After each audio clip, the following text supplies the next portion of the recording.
ঠিক আছে, টাকা তো ইনকাম করবোই, সাকসেস তো পাবোই, কি আমরা নতুন করতে পারি যেটা অন্যদের থেকে আলাদা হবে? বিউটিফুল ম্যানেজমেন্ট অ্যান্ড ফরএভার আমার মনে হয় সারা পৃথিবীতেই ম্যানেজমেন্ট আছে কি না, যেটা সুবোধ স্যার আমাকে প্রথম শেয়ার করেছিলেন একটা ছোট্ট মিটিংয়ে, যে আমি নিজেই দায়িত্বটা নিয়েছি যে এটা আমার কাছে চ্যালেঞ্জ, এই বেহতরিন ইন্ডাস্ট্রি একে কলঙ্কমুক্ত করবো আমি, যেন যেন যেন মানুষ একে স্যালুট করে, যেন মানুষ একে রেসপেক্ট করে, এবং জীবনের শেষ পর্যায়ে কাজ করতে করতে আজকে যেন আমার ছেলেও বলে যে না আমার বাবা একটা ওয়ান্ডারফুল ইন্ডাস্ট্রিতে ছিল। এটা আপনাকে টাচ করেছে বা আপনি বলেন যে এইটা আমার সাকসেস স্টোরি, এই আমার টিমে এই একটা সাকসেস স্টোরি, আমার মনে হয় নিশ্চয়ই একটা স্টোরি রয়েছে।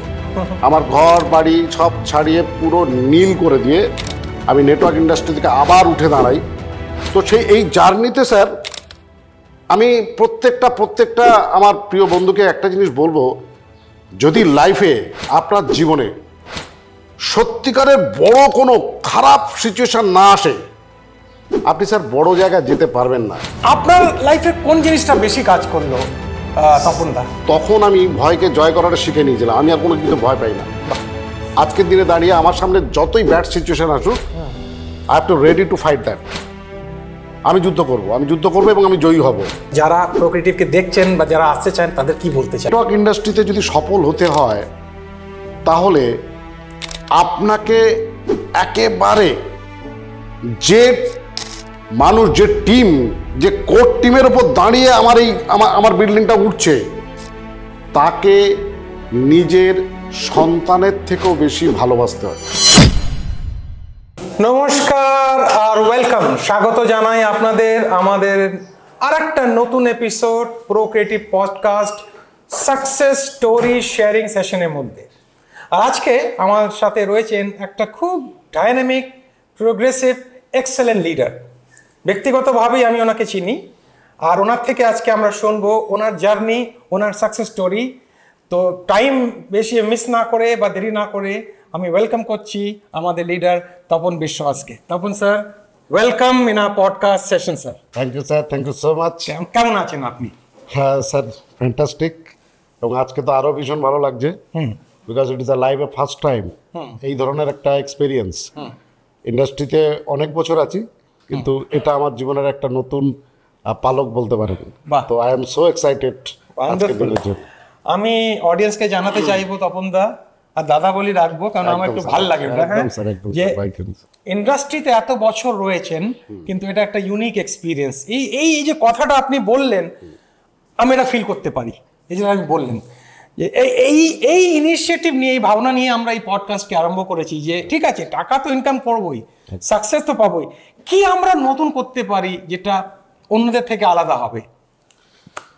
স্যার, ফার্স্ট টাইম যদি বলেন তো অ্যাকচুয়ালি এটা অনেক পরে আমার কাছে এটা প্রকাশ পেয়েছে। পুরো ইন্ডাস্ট্রিটাই একটা ট্র্যাপ। আমি টিপিক্যাল প্রোডাক্ট মার্কেটিংয়ে 7 ইয়ার্স স্যার পাস করেছি, 7টা বছর। এবং আমার নেচার হচ্ছে এটা, আমি যখন হ্যাঁ বলি তখন আমি আর পিছনে তাকাই না। রাইট। আমি আর এন্ড পর্যন্ত দেখতে চাই, আমার ক্যাপাবিলিটিতে, আমার যোগ্যতায়, আমার এডুকেশন যতটা আছে তাতে করি। তো স্যার যখন আমি দেখলাম যে এই আমি আমার স্টেজে উঠে টাই ফাই পরে, কোট ফোট পরে এত ভাষণ দিয়ে গেছি, হ্যাঁ, কিন্তু আমার যে ড্রিম লাইন, হ্যাঁ, as a Tapan Biswas success হয়েছে, no doubt, as a Tapan Biswas success হয়েছে, কিন্তু নেটওয়ার্কের যেটা মেন পেন আমাকে নাড়িয়ে দিয়েছিল, আমি যারা আমাকে এই সাফল্যের চূড়ায় নিয়ে আসলো, যারা আমার হার্ট, যারা আমার লিভার, যারা আমার ফুসফুস, যারা আমাকে বাঁচিয়ে রেখেছে, তাদের স্যার বাঁচাতে পারছিলাম না। এই যন্ত্রণা আমার ছিলই। ফার্স্ট টাইম আমি যখন এই ইন্ডাস্ট্রিতে এন্টার করি, তখন the beautiful management and forever আমার মনে হয় সারা পৃথিবীতেই ম্যানেজমেন্ট আছে কি না। তো সেখানে আমাদের স্পেশালি, যার কথা না বললেই নয়, আমি ওনাকে স্যার বলি আমার লিভিং গড, বিকজ আমি বিশ্বাস করি ভগবান কোনো মন্দিরে থাকে না, কোনো মসজিদে থাকে না, কোনো গির্জায় থাকে না, তিনি আমাদের মধ্যেই থাকেন। তো ওনার একটা পাঞ্চ লাইন আমাকে নাড়িয়ে দিয়েছিল।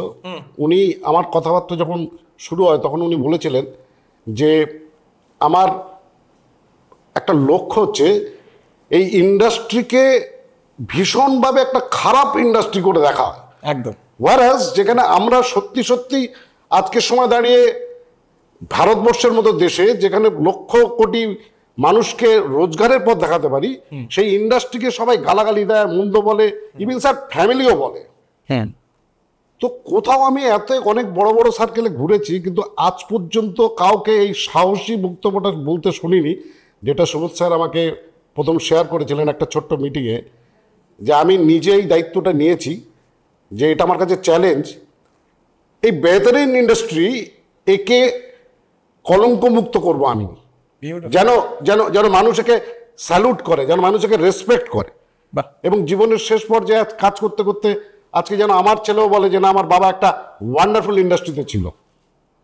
তো এটা ওনার সাথে আমি একদম একদম টাইম টু টাইম, পয়সাটা স্যার বাই ডিফল্ট, আমি কাজ করলে পয়সা আসবে, এটা নিয়ে কোনো সন্দেহ নেই, কিন্তু জীবনের একটা বড় লক্ষ্য নিয়ে আমি এগোচ্ছি, যে এই ইন্ডাস্ট্রির হাত ধরেই প্রথম সত্যিকারের একটা যে মিশন বলি আমরা, প্রোক্রিয়েটিভ মিশন, প্রোক্রিয়েটিভ একটা কোম্পানি, এই মিশনের একজন সৈনিক হিসাবে নিজেকে বেশ রোমাঞ্চিত মনে হচ্ছে যে না, এই এতদিনের এই যে একটা খারাপ একটা পচা সিস্টেমকে বদলে দেওয়ার যে কাজ, তার একজন কারিগর, তার একজন অংশ হিসাবে নিজেকে ভীষণ এক্সাইটেড। বিউটিফুল। ফ্রেন্ডস, আপনি হয়তো ফিল করতে পারছেন তপনদা যে কথাগুলোকে বলছেন, কেন যারা নেটওয়ার্ক মার্কেটিংয়ে রয়েছেন, যারা ইন্ডাস্ট্রিকে ভালোভাবে বোঝেন, তারা এই কষ্টকে ভালোভাবে বুঝতে পারছেন উনি কি বলতে চাইছেন। তো উনি একটা কথা বললেন, মিশন। তপনদা, আপনি মিশন ওয়ার্ড ইউজ করলেন। তিনটে জিনিস হয় জীবনে, একটা হয় গোল, একটা হয় টার্গেট, আর একটা হয় মিশন। তপনদা, এই যে মিশন ওয়ার্ড আপনি ইউজ করলেন, আমাকে খুব অ্যাট্রাক্ট করলো, আমার কানে ঝাট করে গিয়ে একদম বুকের মধ্যে চলে গেছে। ফ্রেন্ডস, মিশন খুব খুব বড় ব্যাপার, খুব বড় ব্যাপার মিশন। তো তপনদা, আমরা জানতে চাইবো, আমাদের দর্শকরা জানতে চাইবে, এর আগে নেটওয়ার্ক মার্কেটিং এভাবে ছিল যে যারা স্কুলে যেতে পারিনি, যারা ইলিটারেট রয়েছে, এই ধরনের কথা আমি ইউজ করছি, শুধু ওরাই নেটওয়ার্ক মার্কেটিং করতে পারবে। কিন্তু আমি সবসময় জিজ্ঞেস করতাম নিজেকে, কেন কেন যারা ভালো পজিশনে রয়েছে তারা করবে না কেন, যাদের ভালো ডেজিগনেশন রয়েছে তারা করবে না কেন, তাদের কেন আমরা আনতে পারবো না? আপনি কি আমার সাথে অ্যালাইন করতে পারছেন? তখন আমি কি বলবো, একটু বলুন না, একটু জানান না আপনি। অ্যাকচুয়ালি স্যার, আপনার এই কথাটাকে আমাদের যিনি আজকের এই ইন্ডাস্ট্রিতে আমার বন্ধু কাম ভাই কাম আজকের দিনে টপ আর্নার আমাদের ইন্ডাস্ট্রির মিস্টার রণদীপ দে একটা কথা কোট করেন এখানে, যে ও বলে যে যার নেই কোনো গতি সেই নেয় হোমিওপ্যাথি। যদিও আমার এখানে একটা অবজেকশন আছে, এখানে আবার আমি একমত নই, বাট এটা হয় যে লোক ভাবে এদের কোনো যোগ্যতা নেই, রণদীপ দে, তপন বিশ্বাস, এদের কোনো যোগ্যতা নেই, তাই এরা নেটওয়ার্ক করতেছে। ওয়ারঅ্যাজ যখন 2008-09 আমার যে বন্ধুরা একটা প্রাইমারি স্কুলের চাকরি পেয়েছে, সে নিজেকে ভাবছে যে আমি আর বিশাল কিছু করে ফেলেছি, মাইনে কত 12,000, আমার তখন গাড়ির পেট্রোল ভরে 12,000 টাকা। Right right right right, practical কথা বলেছে। তো স্যার, এই জায়গাটাতে সব থেকে বড় যে চ্যালেঞ্জিংটা হচ্ছে যে মানুষ আজকের দিনে দাঁড়িয়ে, আমি একটা পার্টিকুলার ছোট্ট একটা জিনিসকে বদলাতে চাই, আমি সকালবেলা ঘুম থেকে উঠে হাঁটতে চাই, এগুলো ছোট ছোট ছোট ছোট একটা কমিটমেন্ট হয়, বাট মিশন স্যার এমন হয় না। মিশন হয় Azadi, mission mission mission freedom. তো আজকের দিনে দাঁড়িয়ে প্রোক্রিয়েটিভ যদি আপনি খুব ঠান্ডা মাথায় দেখেন স্যার, আজকের সব থেকে যেটা ওয়ান্ডার, আপনি শত চেষ্টা করলেও আপনি প্রোক্রিয়েটিভের বাইরে থাকতে পারবেন না। বাহ, চেষ্টা করলে বাইরে থাকতে পারবে না।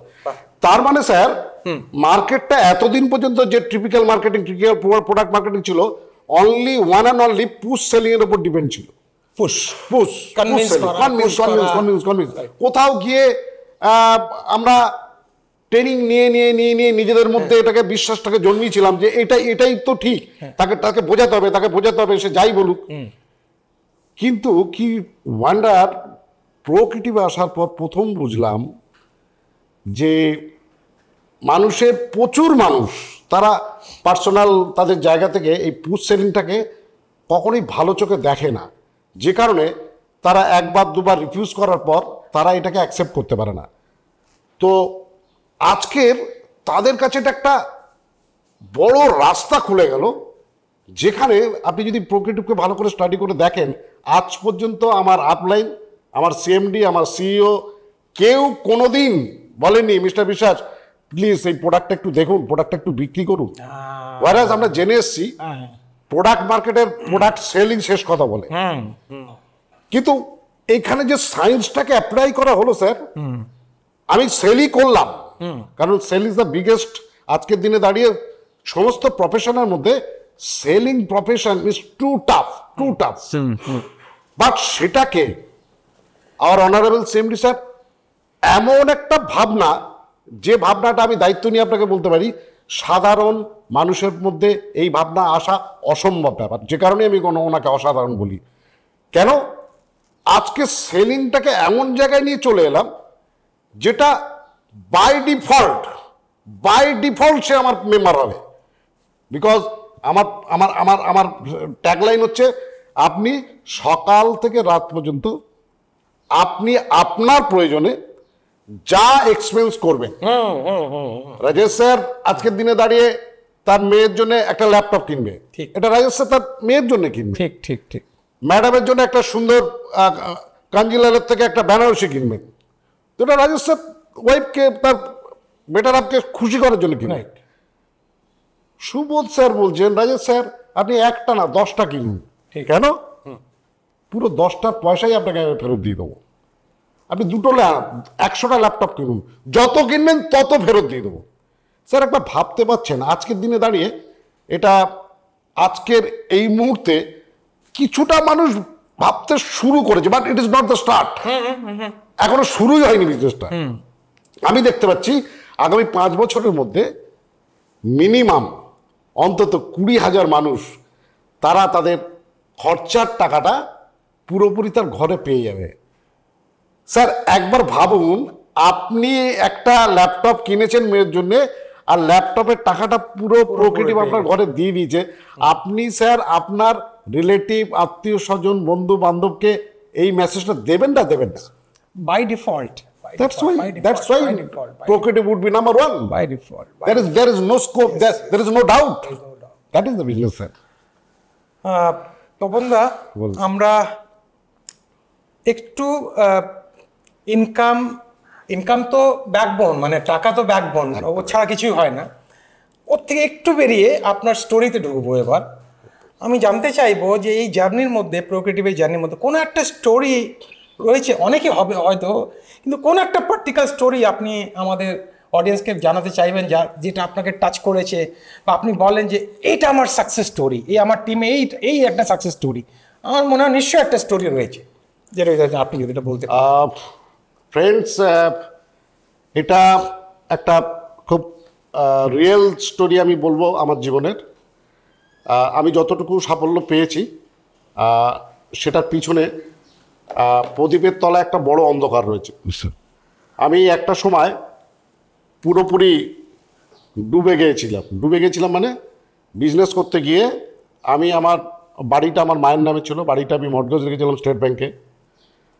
মার্কেট থেকে আমি ধার নিয়েছিলাম, পার মান্থ আমাকে ইন্টারেস্ট পে করতে হতো 53,000, যেটা অ্যাজ পার সাধারণ মানুষ ভাবতেই পারে না। 53,000। কি তীব্র লড়াই, কি তীব্র সংঘর্ষ। আজকের দিনে দাঁড়িয়ে ফ্যামিলি, ছোটবেলা থেকে বড় হওয়া যে ফ্যামিলি, যে দাদা বোন ফ্যামিলি, সবাই ভাবছে ছোট ভাইটা পুরো একদম জলাঞ্জলি দিয়ে দিল, ছোট ভাইটা আর সার্ভাইভ করতে পারবে না, তারা দুঃখী হলো। বন্ধু বান্ধব যাকে যা সাহায্য করেছিলাম, আমার বিপদের দিনে আমি একটা মানুষকে পেলাম না। আর তখন আমাকে কি বলবো, ঈশ্বরের প্রদত্ত একমাত্র আমার কাছে তখন হাতিয়ার ছিল একমাত্র নেটওয়ার্ক ইন্ডাস্ট্রি। যদিও আমি সেই সময় আমাকে বাঁচিয়ে দিয়েছিল, কিন্তু আলটিমেট আমি বাঁচিনি। আলটিমেট আবার আমি ট্র্যাপে পড়ি, কিন্তু সেই সময় নেটওয়ার্ক ইন্ডাস্ট্রিতে আমি এন্টার করি এবং আমি 3 বছরের মধ্যে স্যার পুরো এন্টায়ার 52,000 ইন্টারেস্ট, মানে প্রিন্সিপালটা আপনি ক্যালকুলেট করুন, আমার ঘর বাড়ি সব ছাড়িয়ে পুরো নীল করে দিয়ে আমি নেটওয়ার্ক ইন্ডাস্ট্রি থেকে আবার উঠে দাঁড়াই। তো এই জার্নিতে স্যার আমি প্রত্যেকটা আমার প্রিয় বন্ধুকে একটা জিনিস বলবো, যদি লাইফে আপনার জীবনে সত্যিকারের বড় কোনো খারাপ সিচুয়েশান না আসে, আপনি স্যার বড় জায়গায় যেতে পারবেন না। বিকজ আমার এই সিচুয়েশান আমাকে পারদে শিখিয়েছিল কিছু লার্নিং, কি করে ওই খারাপ সিচুয়েশনে নিজেকে ঠান্ডা রেখে লড়াইয়ের ময়দান না ছেড়ে নিজের ভুলগুলোকে সংশোধন করে ধীরে ধীরে ধীরে ধীরে এগিয়ে যাওয়া, এই শিক্ষাটা ছাড়া আমি বই পড়েও সম্ভব ছিল না। আমার পক্ষে অন্য কোনো এডুকেশন থেকে শিক্ষা ছিল না। আমার জীবন যুদ্ধ আমাকে শিখিয়েছে কি করে বাঁচতে হয়। তাই আমি পয়সা ইনকামটাকে ডাজেন্ট ম্যাটার মনে করি, ওটা তো আমার বাঁ হাতের খেল, আমি তো ওটা করবই। তো জীবনের বড় চ্যালেঞ্জ আসা মানে আমি মনে করি ঈশ্বর আমাকে টেস্ট করছে আরও কিছু বড় কিছু দেওয়ার জন্যে। And right now the present time আমার মনে হয় যে আজকের দিনে দাঁড়িয়ে আমি যে জায়গা হারিয়ে এসেছি অলমোস্ট সে জায়গার কাছাকাছি চলে গেছি মাত্র 3 ইয়ার্সের মধ্যে। And coming soon. Normal time 5 বছর দেওয়া হয়, আর ওই জার্নিটা 3 বছরে আপনি কমপ্লিট করে ফেলেছেন। ওয়ান্ডারফুল। ফ্রেন্ডস, টনি রবিন্স বলে একজন খুব বড় বিশ্বের ট্রেনার রয়েছেন, অ্যান্টনি রবিন্স। আর উনি একটা কথা বলেন, মানুষ কোনো কাজ দুটো কারণে করে, একটা হচ্ছে কিছু পাওয়ার জন্যে বা কিছু হারিয়ে না যায় তার জন্যে। মানে কিছু পাওয়ার জন্য, ওটা হলো প্লেজার, আর কিছু হারিয়ে না ফেলি তার ভয়ের জন্য করে। আপনার লাইফে কোন জিনিসটা বেশি কাজ করলো তপনদা? স্যার এটাতে একদম অনেস্টলি যদি বলি, ভয়কে আমি অনেকদিন তখন আমি ভয়কে জয় করাটা শিখে নিয়েছিলাম। আমি আর কোনো কিন্তু ভয় পাই না। আজকের দিনে দাঁড়িয়ে আমার সামনে যতই ব্যাড সিচুয়েশন আসুক, I have to ready to fight that. আমি যুদ্ধ করব এবং আমি জয়ী হব। আমার বিশ্বাস আমি সেখানে জয়ী হবই। তো স্যার এটা আমি প্লেজারের জন্য করছি। প্লেজারের জন্য, মানে স্ট্রেসটা এখন প্লেজারের দিকে চলে গেছে। আচ্ছা তপনদা, আমি তো আপনাকে কয়েক মাস থেকে ভালোভাবে দেখেছি, অনেক প্রোগ্রামে দেখেছি। আপনার মধ্যে একটা কবিও রয়েছে, আপনার মধ্যে একটা হোস্ট রয়েছে, স্পিকার তো আপনি রয়েছেন, এন্টারপ্রেনার আপনি রয়েছেন। এই হোস্টিংটা কোথায় থেকে আপনি, আপনার ন্যাচারাল ট্যালেন্ট, মানে এটা অন্য সাবজেক্ট, কিন্তু আমি জানতে চাই। স্যার এটা একটা বড় হিস্ট্রি, বাট আমি ভাবছি যে এটা এখানে বলার ঠিক হবে কিনা। আমি আমার আফটার এইচএস আমি পলিটিক্যালি হায়ার সেকেন্ডারি ক্লাস 12, হ্যাঁ ঠিক। তারপরে আমি একটা পলিটিক্যাল অ্যাটাচমেন্টে ঢুকি। ও আচ্ছা। তো সেই পলিটিক্সটা এই ধরনের এই সমস্ত পলিটিক্স নয়, এটা একটা এক্সট্রা লেফটিস্ট পলিটিক্স। বুঝতে পেরেছি। যেখানে আমি দিনের পর দিন শহরের খোয়াড়ে, গোয়ালে, মাঠের মধ্যে, আর আমি ছিলাম কালচারাল প্রেসিডেন্ট। মানে এই জিনিসগুলোকে নিয়ে আমি গ্রামে গ্রামে, সমস্ত গ্রামের কৃষক, গ্রামের গরিব দরিদ্র, এদের মধ্যে গান করতাম, নাটক করতাম, কবিতা করতাম। ওই সময়টা আমি ওই খালি গলায় খালি মাঠে এটা করতে করতে করতে করতে আর কখন একটা হ্যাবিট হয়ে গেছিলো যে এটা তো সোজা ব্যাপার, এটা তো আমি পারি। বাট সেটা যে আজকের দিনে এত বড় করে আমাকে ফিডব্যাক দেবে এটা আমি কখনো ভাবিনি। এখন আমি আপনাকে, আমার সামনে 1.5, 2 লাখ, 10 লাখ লোক দিন, doesn't matter, I am so quite. সেটা ওখান থেকে পাওয়া। তাহলে আমি এই প্রশ্নটাকে আরেকটু এক্সটেন্ড করবো তপনদা। তাহলে প্রোক্রিয়েটিভে এই ট্যালেন্টটা কি আরও একটু এক্সেল হয়ে গেল? মানে এক্সেল মানে আমি ক্ল্যারিফাই করে দিই, আমি কি জিজ্ঞেস করতে চাইছি, একটা ট্যালেন্ট আপনার কাছে ছিল, ওটাকে আরও নার্চার করার প্ল্যাটফর্ম কি আমরা কি বলতে পারি প্রোক্রিয়েটিভ দিয়েছে, এটা বলতে পারি কি? এটাতে স্যার সব থেকে বড় ব্যাপার আছে কি, এখানে আমার একটা অন্য ভিউ আছে।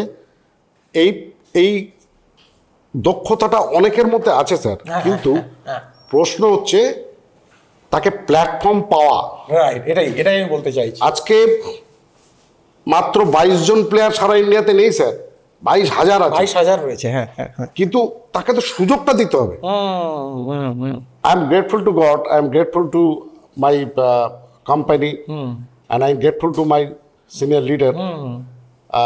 আজকের দিনে দাঁড়িয়ে হঠাৎ করে যখন আমি প্রথম ঢুকি এখানে, আমার সেকেন্ড বার্থডে অফ প্রোক্রিয়েটিভ 5 সেপ্টেম্বর 2022।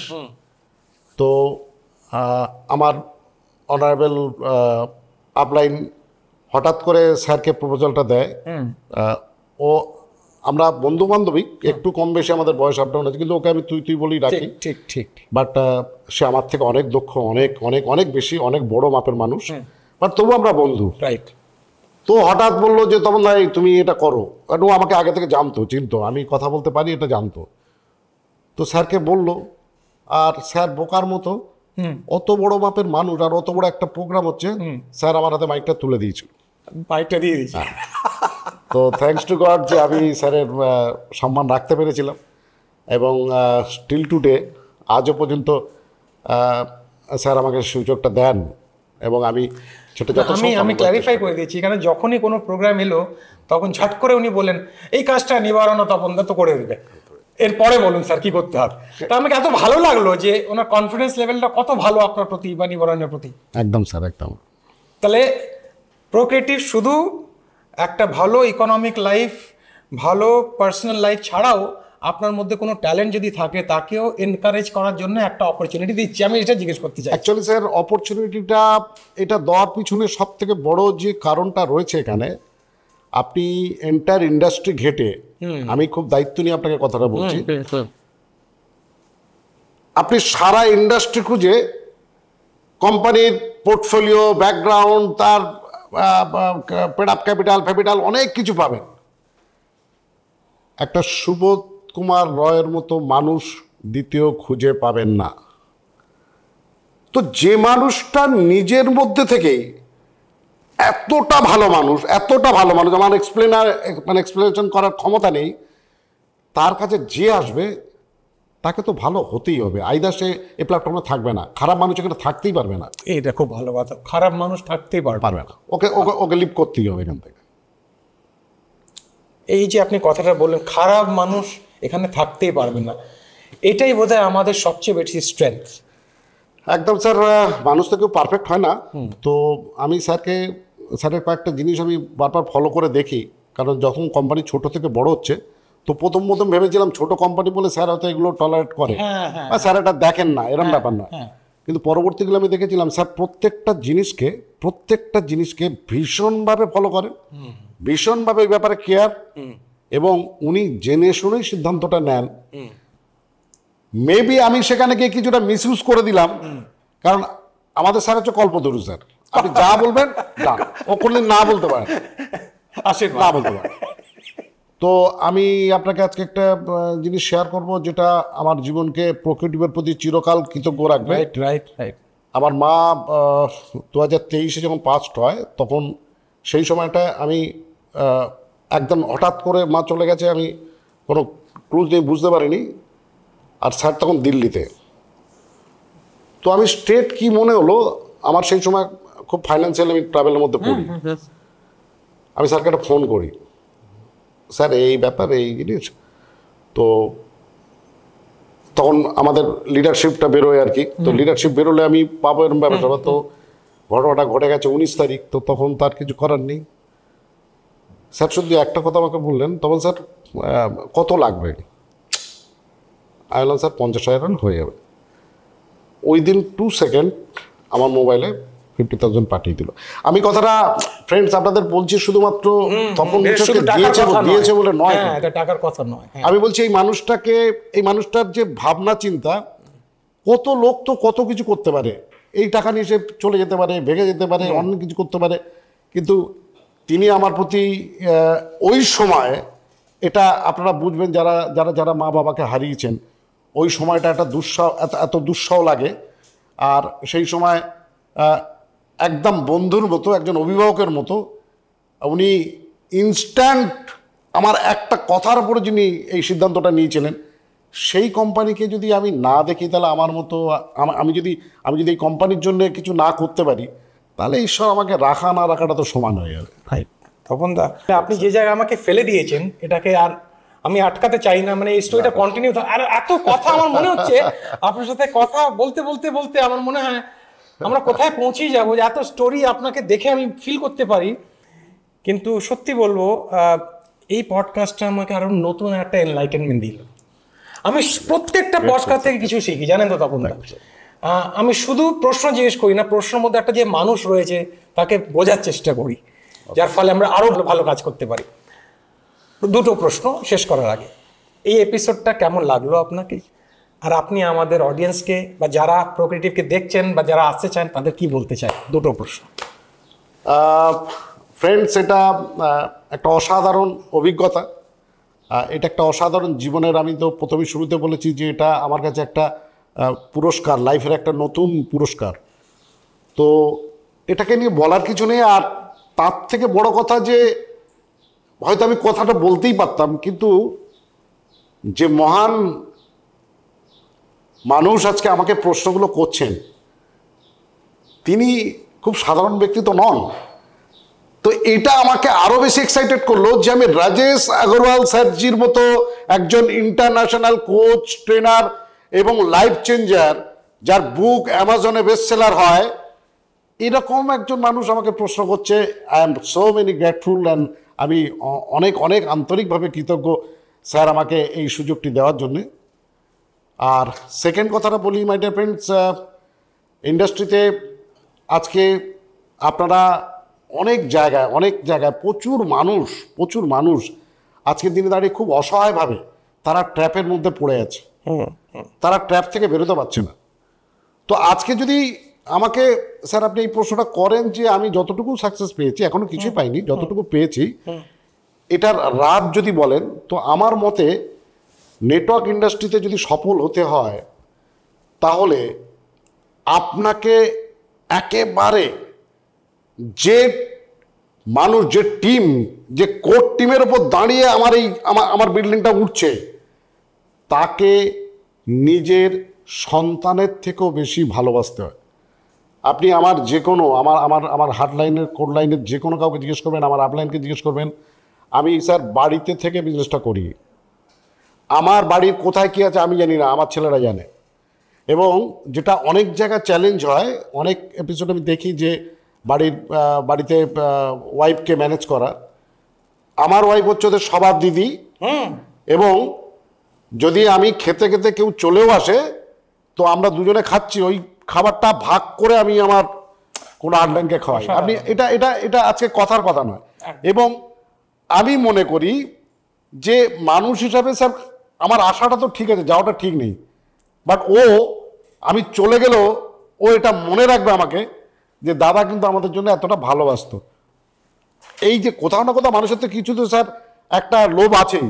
তো আমার লোভ হচ্ছে বাঁচবো তো চিরদিন নয়, বাট তারপরে যদি কতদিন থাকা যায় তার একটা চেষ্টা করা।